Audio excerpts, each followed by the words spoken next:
Welcome again to my channel. So today we are going to study about the topic refraction. हमारा जो 10th class का chapter है light reflection and refraction में हमने light और reflection वाला portion पूरा कवर कर लिया है। उसको पढ़ने के लिए आप मेरे चैनल पे आपको प्लेलिस्ट मिल जाएगी, वहां जाकर आप पूरा टॉपिक अच्छे से पढ़ सकते हो। आज से हम शुरू कर रहे हैं हमारा topic refraction. So first of all refraction होता क्या है? देखो भाई, हमने बोला हमारे पास तीन तरह के ऑब्जेक्ट्स होते हैं। एक होते हैं ओपेक ऑब्जेक्ट जिसमें से लाइट बिल्कुल भी एक तरफ से दूसरी तरफ नहीं जा सकती, for example this white board और दिस वॉल, ठीक है। सेकेंडली हमारे पास होते हैं ट्रांसपेरेंट ऑब्जेक्ट जिसमें से लाइट एक तरफ से दूसरी तरफ पास कर सकती है, जैसे कि ग्लास होता है हमारे पास, जो कांच की क्लियर ग्लास होता है, उसकी खिड़की में से हमें एक तरफ से दूसरी तरफ दिखाई पड़ता है। क्यों? क्योंकि उसमें लाइट एक तरफ से दूसरी तरफ पास हो रही होती है। थर्ड टाइप होता है ट्रांसल्यूसेंट, जो हमारे फोगी ग्लास होते हैं, लाइक सर्दी में जब ग्लास के ऊपर धुंध भी जम जाती है, उसमें से आर पार हल्का फुल्का दिखता है, प्रॉपर नहीं दिखता। और कुछ प्लास्टिक होता है जो व्हाइट प्लास्टिक, उसमें से आर पार हमें शेडो जैसा दिखाई देता है लेकिन पूरा दिखाई नहीं देता। तो अगर हमें रिफ्रैक्शन का टॉपिक पढ़ना है तो हम कौन से ऑब्जेक्ट्स को कंसिडर करके चलेंगे? हम कंसिडर करेंगे ट्रांसपेरेंट ऑब्जेक्ट्स को। कैसे ऑब्जेक्ट्स को हम लेकर के चलेंगे भी रिफ्रैक्शन में? ट्रांसपेरेंट ऑब्जेक्ट्स को ही सिर्फ स्टडी करेंगे, ओपेक ऑब्जेक्ट को स्टडी नहीं करेंगे। और जो ट्रांसल्यूसेंट ऑब्जेक्ट है उनका हमारा हायर क्लासेस में आगे हम देखेंगे, क्योंकि उसमें हमारा पार्शियल रिफ्लेक्शन और पार्शियल रिफ्रैक्शन होता है। पर अभी हम रिफ्लेक्शन और रिफ्रैक्शन को सेपरेटली स्टडी कर रहे हैं। That's why we are going to discuss only transparent mediums या फिर transparent object. So let us take two mediums. मैंने बोला यहाँ पर मेरे एक बर्तन में, मैंने बोला ये मेरा बर्तन है और इसके अंदर मैंने वाटर फिल किया हुआ है। क्या फिल कर रखा अभी? वाटर फिल करा हुआ है। अब देखो, अगर इसके अंदर मैंने यहाँ पर कोई कॉइन डाल दिया, ठीक है, पानी के अंदर कॉइन डाल दिया, तो मुझे वो कॉइन दिखाई देगा या नहीं देगा? मेरा क्लियर वाटर है, कोई इंक वगैरह मैंने नहीं डाला हुआ इसके अंदर, तो आप मुझे बता, साफ पानी में मुझे नीचे कॉइन पड़ा हुआ दिखेगा या नहीं दिखेगा? मुझे दिखाई देगा। अब कैसे दिखाई देगा? हमें पता है कि हमें सिर्फ वो ऑब्जेक्ट्स दिखते हैं जिनसे आने वाली लाइट हमारी आईज में फॉल होती है। इट मीन्स अगर मैं यहाँ से कहीं से देख रही हूं तो इस कॉइन से लाइट रेज मेरे पास रिसीव हो रही होंगी, तभी तो मुझे ये दिखाई दे रहा है, ठीक है। पर यहाँ पर क्या हो रहा है? यहाँ पर मेरा वाटर है और बाहर क्या है? एयर है। तो मैंने बोला अभी लाइट रेज वाटर से एयर में कैसे ट्रांसफर हो रही है, एक मीडियम से दूसरे मीडियम में कैसे ट्रांसफर हो रही है? तो मैंने बोला देखो, वाटर भी मेरा कैसा मीडियम है? ट्रांसपेरेंट है, and air is also transparent. तो दोनों ही मीडियम जब ट्रांसपेरेंट है तो यहाँ पर कौन सा फिनोमिना होगा? इनका जो सरफेस है जहां पर दो मीडियम सेपरेट हो रहे हैं, यहाँ पर हमारा फिनोमिना होता है रिफ्रैक्शन का, ठीक है। अब हम देख लेते हैं कि रिफ्रैक्शन हमारा प्रॉपर वे में होता क्या है, ठीक है। और पहले आपको ये समझ आया कि हमारे पास कम से कम दो ट्रांसपेरेंट मीडियम्स होना जरूरी है टू स्टडी द रिफ्रैक्शन, ठीक है। बट नाउ आप ये देखो कि हमने बोला कॉइन तो हमारा बिल्कुल जो ये कंटेनर है इसके बॉटम पे है, ऑब्वियसली पानी में ऊपर नहीं तैरेगा, नीचे बॉटम पे जाएगा। लेकिन अगर हम उसको देखते हैं तो हमें क्या दिखता है? वो रेज्ड दिखता है, हमें वो बॉटम पे ना दिख करके थोड़ा ऊपर दिखाई देता है। फॉर एग्जाम्पल देखो, आपको इसमें हमारे जो ये हमारे प्लांट की स्टेम है ये कैसे दिखाई दे रही है? देखो, जो ये वाली स्टेम है हमारी, ये स्टेम देखो। तो देखो भी रिफ्रैक्शन को समझने के लिए आप सबसे पहले ये देखो, ये हमारी स्टेम देखो, इसका साइज कितना है। और जैसे ही मैं इसको पानी के अंदर डालती हूँ, देखो इसका साइज आपको चेंज हुआ दिख रहा है या नहीं दिख रहा है? अच्छे से देखो, ऊपर से कितना पतला है लेकिन नीचे से थिक दिख रहा है। और साथ ही साथ में क्या दिख रहा है? बेंट दिख रहा है। जो ये एग्जैक्ट जहां पर सेपरेट हो रहा है ना मीडियम, देखो वहां पर कैसे बेंट दिख रहा है या नहीं दिख रहा आपको, है ना? तो यही हमारा फिनोमिना किसका होता है? रिफ्रैक्शन का फिनोमिना होता है। यहाँ पर हमारे पास क्या होगा कि जो ये लाइट रेज हैं, इस तरीके से लाइट रेज फॉल होंगी हमारे ऑब्जेक्ट से सरफेस के ऊपर।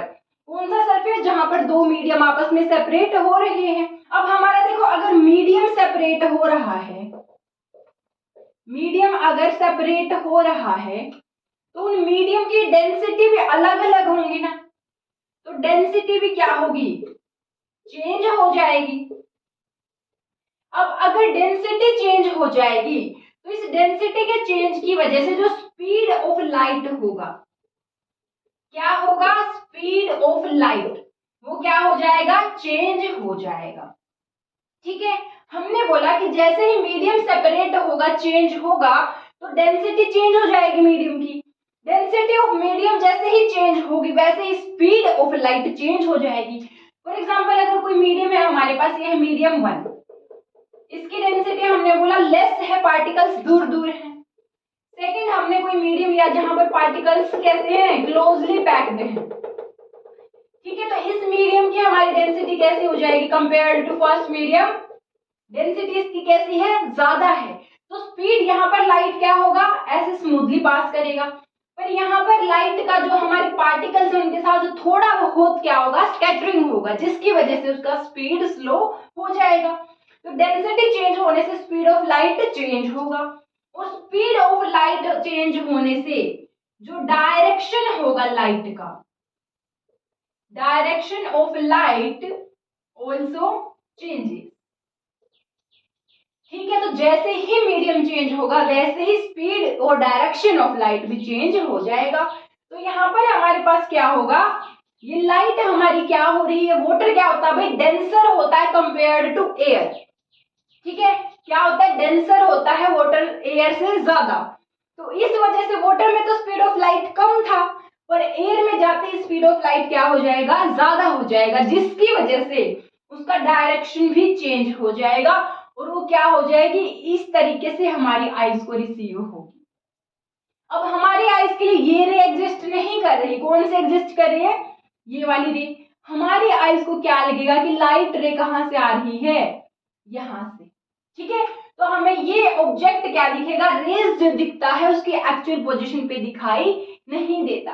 क्यों फिनोमिना ऐसा होता है, due to the phenomena of refraction हमें ऐसा दिखाई देता है। फॉर एग्जाम्पल यहाँ पर क्या हो रहा है, हमारे पास जो अंदर ये जो स्टेम है, जो पानी के अंदर वाला पोर्शन है, वहां से लाइट रेज जब बाहर एयर में आ रही है, मेरी आइज तक आने के लिए या आपके आइज तक आने के लिए इसको क्या होना पड़ रहा है, वाटर से एयर में ट्रांसफर होना पड़ रहा है। तो जैसे ही वाटर से एयर में आएगी तो उसकी डेंसिटी क्या हो जाएगी, मीडियम की चेंज हो जाएगी, उसकी वजह से स्पीड लाइट की चेंज हो जाएगी, और उसकी ही वजह से जो डायरेक्शन है वो चेंज हो जाएगा। एक्चुअल डायरेक्शन ना होकर के एक चेंज डायरेक्शन से हमें लाइट रिसीव होता है, जिसकी वजह से जो बेंडिंग का फिनोमिना यहाँ पर दिखाई दे रहा है। हालांकि जो ऊपर वाला पोर्शन है जहां पर वाटर प्रेजेंट नहीं है, अब वहां से एयर ही है, मेरी आइज तक पूरा एयर, एक ही मीडियम है, तो हमारे पास मेन बात क्या है कि रिफ्रैक्शन कब होता है, जब मीडियम चेंज होता है। अगर एक ही मीडियम कंसीडर करके चलेंगे तो उसके अंदर रिफ्रैक्शन का फिनोमिना देखने को नहीं मिलेगा। अगर आप इस पानी की टंकी के अंदर ही खड़े हो जाओ और यहां से आप देखो तो आपको कोई एक्चुअल पोजीशन पे दिखाई देगा, पर अगर आप किसी और मीडियम से उसे देखोगे, only then the coin will be seen as a displaced from its original position. तो देखो भी, सबसे पहले डेंसिटी का फॉर्मूला हमारे पास होता क्या है, मास पर यूनिट वॉल्यूम।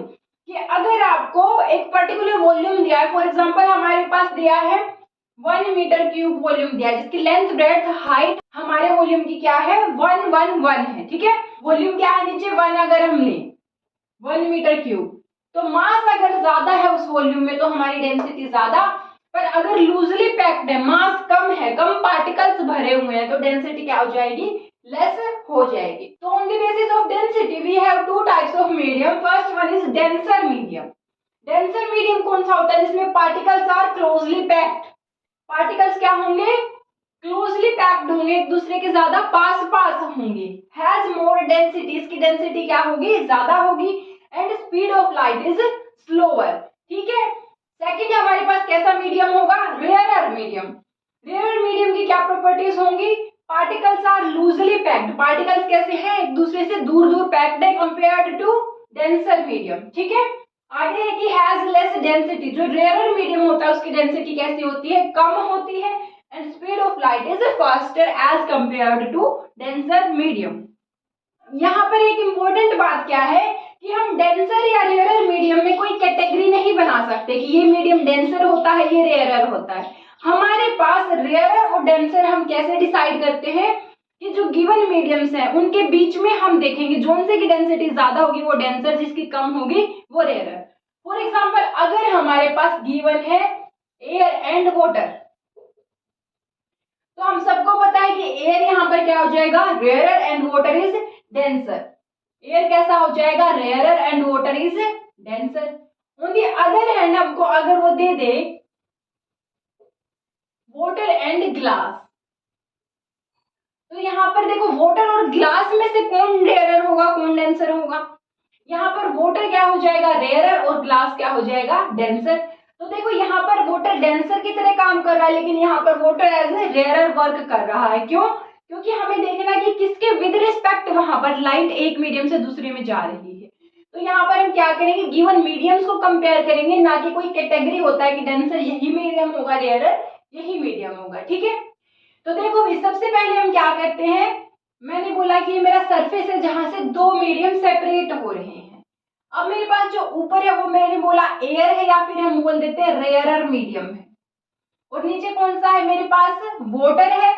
अब वाटर तो एयर के कंपैरिजन में किसकी तरह वर्क करेगा, डेंसर की तरह वर्क करेगा। ठीक है, और जो मेरी इंसिडेंट लाइट है वो इस तरीके से आ रही है, कहां से, रेयरर मीडियम से आ रही है। कौन, इंसिडेंट लाइट आ रही है। अब देखो अगर यहाँ पर मीडियम सेपरेट नहीं होता तो ये सीधे सीधे सीधे इसी सेम रास्ते से ऐसे चली जाती। ठीक है, लेकिन यहाँ पर क्या हो रहा है, मीडियम चेंज हो रहा है। मीडियम की वजह से डेंसिटी ऑफ मीडियम चेंज हो रहा है, जिसकी वजह से स्पीड ऑफ लाइट चेंज होगा, और उसकी वजह से हमारे पास डायरेक्शन ऑफ लाइट क्या होगा, चेंज हो जाएगा। तो हमने क्या बोला, जो ये पॉइंट है पी जिसके ऊपर इंसिडेंट हुई है हमारी लाइट रे, ठीक है, हम इसके ऊपर सबसे पहले क्या ड्रॉ करेंगे, एक नॉर्मल ड्रॉ करेंगे। ये क्या है, नॉर्मल है, कहां पर, at the point of incidence. और जो एंगल होगा इंसिडेंट रे और नॉर्मल के बीच में, उसको किससे डिनोट करेंगे हम, small I, that is angle of incidence. हमने क्या बोला कि अगर ये मीडियम सेपरेट नहीं होता तो लाइट इस तरीके से पास हो जाती, पर रियलिटी में यहाँ पर क्या हो रहा है, मीडियम चेंज हो रहा है, तो इसकी वजह से लाइट हमारी बेंड हो जाएगी। किधर बेंड होगी, हमने देखा भी लाइट कहां से जा रही है, रेयरर से डेंसर मीडियम में जा रही है।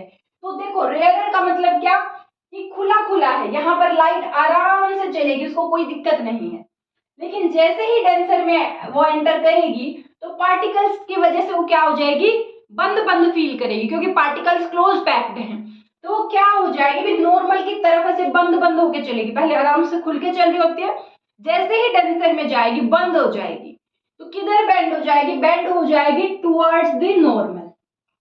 देखो ये क्या है, ये एक्चुअल पाथ है, लेकिन एक्चुअल पाथ के कंपैरिजन में किधर बेंड हो गई है, नॉर्मल की तरफ बेंड हो गई है। क्यों, क्योंकि रेयरर में पार्टिकल्स दूर दूर तो आराम से चल रही है, जैसे ही डेंसर में गई तो क्लोज हो जाएगी। किसके क्लोज हो जाएगी, नॉर्मल के क्लोज हो जाएगी। तो जब भी हमारी लाइट रे रेयरर से डेंसर जाएगी तो किधर बेंड होगी, किधर बेंड होगी, टुवर्ड्स द नॉर्मल। किधर बेंड हो रही है भाई, टुवर्ड्स द नॉर्मल बेंड हो रही है। अब अगर मैं इसी सेटअप को पूरा उल्टा कर देती हूँ, ठीक है, मैंने बोला कि मेरे पास क्या है, जो लाइट जहां से आएगी वो वाटर से आ रही है, मैंने पानी के अंदर ही मेरा लाइट का ऑब्जेक्ट डाल दिया, कोई टॉर्च ऑन करके जो वाटर प्रूफ है पानी के अंदर डाल दी है, तो वहां से ही ओरिजिनेट हो रही है ना लाइट रेस। जो इंसिडेंट रेस है कहां से आएंगी, वाटर से। अब हमारे पास जो आ रही है बाहर से, हम जहां पे देख रही है, यहाँ पर हमारी आईज है, तो यहाँ पर तो क्या है, एयर है। अब वाटर और एयर को कंपेयर करने में एयर कैसी है, रेयरर है, और वाटर है डेंसर। ठीक है, तो मैंने बोला कि पानी के अंदर हमने कोई लाइट ऑब्जेक्ट रखा हुआ है जिससे इंसिडेंट रेज आ रही है, ये क्या है, इंसिडेंट रे। ये क्या है, point of incidence, that is P. ठीक है, तो मैंने बोला कि यहाँ पर पी के ऊपर मैं एक नॉर्मल ड्रॉ कर लेती हूँ। ठीक है, अब जैसे ही मीडियम चेंज होगा तो हमारी लाइट की डायरेक्शन क्या होगी, चेंज होगी। क्यों, क्योंकि स्पीड चेंज हो रही है। अब डेंसर में तो लाइट बंद बंद चल रही थी, जैसे ही वो रेयरर में जाएगी तो खुल के चलेगी। क्या चलेगी, खुल के। अब अगर मीडियम चेंज नहीं होता तो लाइट ऐसे पास हो जाती है ना, अगर मीडियम चेंज नहीं होता तो सीधे ऐसे ही जाती। पर चेंज होने की वजह से कैसे जाएगी भाई, वो नॉर्मल से दूर चली जाएगी। दूर क्यों? क्योंकि डेंसर से किस में एंटर हुई है? रेयरर में। रेयरर में पार्टिकल्स दूर दूर, तो लाइट रे खुल के दूर से चलेगी। तो लाइट रे, देखो ये एंगल ऑफ इंसिडेंस है between incident ray and normal. जो रिफ्रैक्टेड रे है, नॉर्मल और रिफ्रैक्टेड रे के बीच में एंगल ऑफ रिफ्रैक्शन, ठीक है। तो जब हमारी लाइट रे जाती है डेंसर से रेयरर, तो बैंड किधर होगी? Bands away from the normal.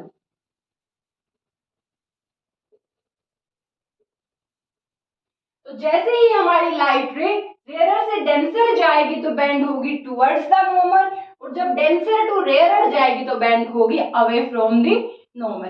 तो इसी फिनोमेना के बेसिस पर हम रिफ्रैक्शन की डेफिनेशन देख लेते हैं। सो refraction is the phenomena of bending of light when it enters from one transparent medium to another is known as refraction. जब एक ट्रांसपेरेंट मीडियम से दूसरे ट्रांसपेरेंट मीडियम में लाइट जाएगी तो वो बेंड हो जाती है, या तो नॉर्मल की तरफ या नॉर्मल से दूर। इसी फिनोमेना को हम क्या बोलते हैं? रिफ्रैक्शन बोलते हैं। अब यहाँ पर मेन बात नोट करने वाली क्या है कि light does not travel in the same direction in all the media. Media क्या होता है? मीडियम का ही जो हम प्लूरल करते हैं उसको मीडिया बोलते हैं। तो हम क्या कह रहे हैं कि हर एक मीडियम के अंदर लाइट एक ही डायरेक्शन में ट्रैवल नहीं करती। जैसे ही मीडियम चेंज होगा, direction of light also changes, ठीक है। Although it always travels in the straight path, although light always follows a straight path, लेकिन अगर मीडियम चेंज होता है तो लाइट की डायरेक्शन क्या हो जाती है? चेंज हो जाती है। So next let's study the rectangular slab, refraction through a rectangular slab. तो यहाँ पर हमें क्या करना है? सबसे पहले एक रेक्टेंगुलर स्लैब लेंगे। अब ये स्लैब कैसे मीडियम का बना हुआ होना चाहिए? किसी भी ट्रांसपेरेंट मीडियम का बना होना चाहिए। हमने माना कि जो बाहर मीडियम है हमारे पास वो क्या है? एयर है। और ये स्लैब अगर हम ले लें ग्लास का, क्या है? ग्लास से बना हुआ है। तो अगर दोनों को कंपेयर करें तो एयर कैसा हो जाएगा? रेयरर, और ग्लास कैसा हो जाएगा भाई? डेंसर, ठीक है। तो हमने क्या बोला कि यहाँ पर मानो कोई भी लाइट का ऑब्जेक्ट है, सन है, कैंडल है, बल्ब है, ठीक है। उससे क्या हो रहा है? लाइट हमारी इंसिडेंट हो रही है on the surface separating two transparent media, ठीक है। हमने बोला ये है हमारी रे ओ, और यहाँ पर कौन सा पॉइंट है? ओ डैश, ठीक है। तो ये पॉइंट ऑफ इंसिडेंस मैंने बोल दिया पॉइंट है पी, ठीक है। ये ओ डैश हमारे पास क्या हो जाएगी?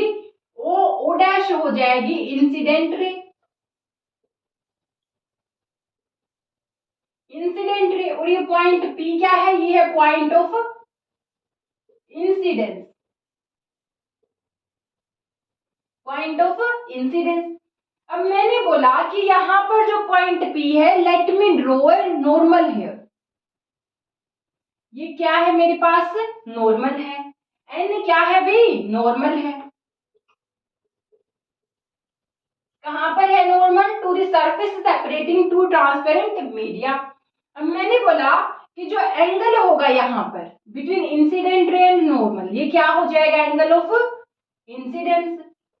स्मॉल आई क्या है? ये है एंगल ऑफ इंसिडेंस,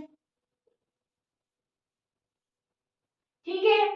अब देखो जैसे ही लाइट रेयरर से डेंसर में जाएगी, एंटर करेगी, तो उसकी डायरेक्शन चेंज होगी। और जैसा हमने पीछे देखा, डायरेक्शन जब रेयरर से डेंसर जाएगी तो लाइट की डायरेक्शन किधर बेंड होगी? Towards the normal. देखो अगर मीडियम सेपरेट नहीं होता तो लाइट इस तरीके से जाती, पर हमारे पास मीडियम चेंज हो रहा है तो लाइट क्या बेंड होगी भाई? रेयरर से डेंसर में टुवर्ड्स द नॉर्मल। हमने बोला इस तरीके से लाइट की डायरेक्शन क्या हो जाएगी? चेंज हो जाएगी। देखो अदरवाइज तो लाइट को इस तरीके से जाना था, लेकिन यहाँ पर क्या हो गई? डायरेक्शन उसकी चेंज हो गई है। अब मैंने बोला कि जो ये वाला एंगल है मेरा, लेट अस से स्मॉल आर, तो ये स्मॉल आर क्या है? This is the angle of, बताओ कौन सा एंगल है? एंगल ऑफ रिफ्रैक्शन, ठीक है। अब मैंने बोला जैसे ही यहाँ पर आकर रे फॉल होगी तो इस पॉइंट के ऊपर भी हमारा मीडियम चेंज हो रहा है या नहीं हो रहा। तो ये जो स्लैब है ये ग्लास से बनी है, लेकिन जो बाहर है पूरा यहाँ पर क्या है, यहाँ पर तो एयर ही है ना, और एयर यहाँ पर किसकी तरह एक्ट कर रही है, एज ए रेयरर मीडियम। ठीक है, तो मैंने बोला इस पॉइंट के ऊपर भी क्या हो रहा है, मीडियम चेंज हो रहा है। लेट अस से this point is P dash. तो मैंने बोला जो ये P डैश है ये क्या है, पॉइंट ऑफ इंसिडेंस है। ठीक है, तो यहाँ पर ये रही थी O डैश, मानो यहाँ पर जो ये फॉल हो रही है ये है O double dash. O dash क्या थी, इंसिडेंट रे थी फॉर पॉइंट P, और जो O dash O double dash ये क्या है, incident ray for point P dash. ठीक है, तो मैंने बोला यहाँ पर भी मीडियम सेपरेट हो रहा है, तो मैं क्या करती हूँ यहाँ पर भी एक नॉर्मल ड्रॉ करती हूँ, लेट अस से N डैश ड्रॉ कर लेती हूँ। अब अगर मीडियम सेपरेट नहीं होता तो जो लाइट रे से आ रही थी इसको ऐसे ही जाना चाहिए था, राइट। लेकिन मीडियम सेपरेट कहाँ हो रहा है, डेंसर से रेयरर में चेंज हो रहा है। From denser to rarer light ray जा रही है, तो किधर बेंड हो जाएगी, वो बेंड हो जाएगी अवे फ्रॉम नॉर्मल, इस तरीके से। ठीक है, लेट अस से this is O triple dash. तो यहाँ पर जो ये वाला एंगल होगा between O dash O double dash and normal N dash, तो ये एंगल को मैंने बोल दिया, मान लो ये है I डैश। ये क्या हो जाएगा, अब I dash is the angle of incidence, I dash is the angle of incidence for point P dash. ठीक है, और जो हमारा I था ये क्या था, angle of incidence for point P के कंपैरिजन में था। जो R था ये क्या था, angle of refraction for point P था। ठीक है, लेकिन यहाँ पर I डैश किसका एंगल ऑफ इंसिडेंस है, फॉर पॉइंट P डैश, और जो ये वाला एंगल होगा से दिस इज R डैश, तो R डैश क्या हो जाएगा हमारा एंगल ऑफ, बताओ भाई एंगल ऑफ रिफ्रैक्शन किस पॉइंट के लिए, फॉर P डैश। ठीक है, P डैश के लिए R डैश क्या है, एंगल ऑफ रिफ्रैक्शन। अब मेन बात यहाँ पर नोट करने वाली क्या है कि भाई हमारी रियल रे क्या है, जो एक्चुअल रे है, तो अगर ये पूरी ग्लास स्लैब बीच से हटा दे तो रियल रे तो हमारी ये एक्चुअल रे ऐसे पास होती है अगर ग्लास स्लैब नहीं होता, पर इस ग्लास स्लैब की वजह से रे क्या हो रही है, बेंड होकर के इस पाथ से जा रही है। ये क्या है, अगर ग्लास स्लैब नहीं होती तब का पाथ, और ग्लास स्लैब की वजह से ये रे यहाँ से ना जा करके कहां से जा रही है, यहाँ से। देखो जा तो एक ही जगह रही है, एक ही तरफ रही है, लेकिन क्या हो गई है, हल्का सा इधर आ गई है, हल्का सा क्या हो गया, शिफ्ट हो गई है। तो ये क्या है, शिफ्ट ही तो है हमारी रे के डायरेक्शन में। इस शिफ्ट को हम क्या बोल देते हैं, इसको हम बोल देते हैं लेटरल डिस्प्लेसमेंट। लेटरल डिस्प्लेसमेंट किसके बीच का गैप होता है, किसके बीच का शिफ्ट होता है, जो हमारे एक्चुअल इंसिडेंट रे है, and this one is called as emergent ray. What do you mean by emergent ray? emergent, emerge करना मतलब बाहर निकलना, क्योंकि देखो स्लैब से बाहर तो यही निकल रही है, ये वाली तो बाहर नहीं निकली तो ये रिफ्रैक्टेड बोल दिया, लेकिन ये क्या हो रही है, स्लैब से बाहर निकल रही है, so that's why this particular ray is known as emergent ray. तो जो एक्चुअल रे है और जो एमरजेंट रे है उनके बीच के गैप को हम बोलते हैं लेटरल डिस्प्लेसमेंट। ठीक है, तो इतना सारा कुछ आपको क्लियर हुआ। तो अगर आपको क्वेश्चन आता है refraction through a rectangular slab, तो उसमें आप ये पूरा डायग्राम बताओगे, रिफ्रैक्शन की डेफिनेशन दोगे, रेयर टू डेंसर कैसे बैंड होता है, डेंसर टू रेयर कैसे बैंड होता है, ये सब कुछ आप वहां पर बताओगे। So now let's talk about the laws of refraction.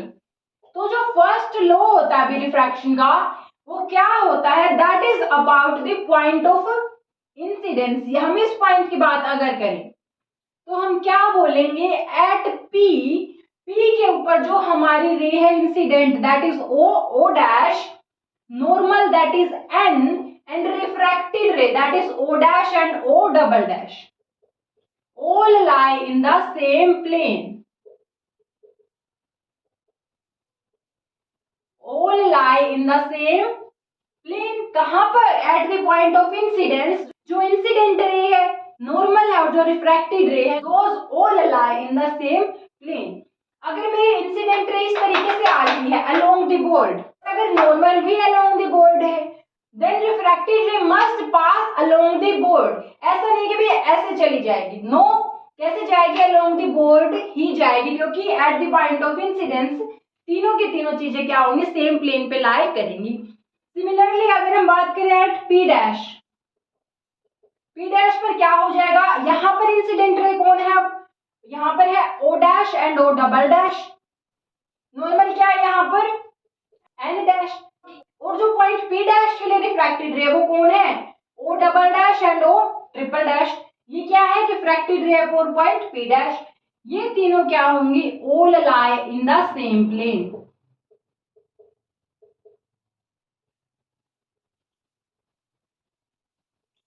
तो जो ये वाला लो है हमारा किसके लिए वैलिड होता है? For point of incidence, right? So now let's talk about the second law of refraction. अब सबसे पहली बात, जो हमारा सेकंड लॉ होता है that is true only for angle of incidence अगर 90 डिग्री से कम है। क्यों 90 डिग्री से कम है? अगर एंगल ऑफ इंसिडेंस 90 डिग्री हो जाए, इट मींस रे कहां से आ रही है? Along the surface. अब अगर अलोंग दी सरफेस आ रही है तो उसके पूरे रास्ते में कहीं पर मीडियम चेंज होगा ही नहीं। इट मींस उसका पाथ या फिर रिफ्रैक्शन वहां पर होगा ही नहीं। और इंसिडेंस एंगल अगर 90 हो जाए उसके लिए हमारा सेकंड लॉ वैलिड नहीं होगा। सिमिलरली अगर हमारा एंगल ऑफ इंसिडेंस क्या हो जाए? 0 डिग्री हो जाए, इट मींस इंसिडेंट रे कहां से आ रही है? नॉर्मल से आ रही है। अब अगर नॉर्मल से आ रही है तो हमारी जो रे है वो कैसे पास हो जाएगी? अलोंग द नॉर्मल आ रही थी, अलोंग द नॉर्मल ही पास हो जाएगी। कोई change in the direction of light नहीं होगा। इसीलिए सबसे पहली बात कि हमारा जो सेकंड लॉ होगा that is valid only for angle of incidence greater than 0 degree and less than 90 degree. अगर आपने अपने एग्जाम में ये कंडीशन नहीं लिखा सेकंड लॉ में तो 0 नंबर मिलेगा आपको। क्यों? क्योंकि ये है हमारा base for the second law of refraction. तो सेकंड लॉ बोलता क्या है? तो जो सेकंड लॉ होता है रिफ्रैक्शन का that is also known as Snell's law after the name of the scientist who proposed this law. तो ये लॉ क्या कहता है? If we take the sine of the angle of incidence और उसको डिवाइड किससे कर दें? Sine of the angle of refraction, तो इन दोनों का जो डिवीजन होगा, रेशियो होगा, वो हमेशा कांस्टेंट रहेगा, हमेशा सेम रहेगा। किसके लिए? अगर जो पेयर है मीडिया का मैंने लिया है वो सेम रहे। अगर मैं एयर और ग्लास स्टडी कर रही हूं तो मैं एयर और ग्लास जब तक भी स्टडी करूंगी तो जो sine I by sine R है उसकी वैल्यू सेम रहेगी, constant for given pair of media. ऐसा नहीं है कि आप दोनों मीडियम में से कोई एक हटा के कोई और ले आओ और तब भी कांस्टेंट रहे, नहीं। हमारे पास जो गिवन पेयर है अगर वही आप रखते हो, और अगर मैंने बोला शुरू में मेरा एंगल है 30 डिग्री, मैंने इंक्रीज करके 60 डिग्री कर दिया, अब उसके कोरस्पॉन्डिंग मेरा आर भी चेंज होगा। अगर मैंने आई चेंज किया है तो आर भी चेंज होगा। किस तरीके से चेंज होगा कि जब दोनों का साइन लेकर के डिवाइड करूं वैल्यू वही आएगी जो पहले आ रही थी, ठीक है? जो 30 के कोरस्पॉन्डिंग वैल्यू आ रही थी वही वैल्यू 60 के कोरस्पॉन्डिंग आएगी। तो यही क्या होता है हमारा Snell's law that says the ratio of the sine of the angle of incidence to the sine of the angle of refraction is always constant for a given pair of media if and only if angle of incidence is less than 90 degree and greater than 0 degree. So I hope this video is helpful to you. And if you like the video then please like, share and subscribe to my channel and also keep studying.